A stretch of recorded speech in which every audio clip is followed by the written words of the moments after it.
Hello and welcome back.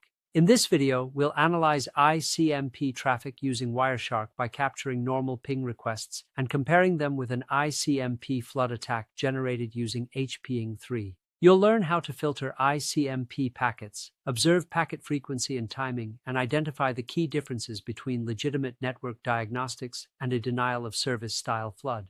This lab demonstrates how packet analysis helps detect abnormal network behavior. Let's get started.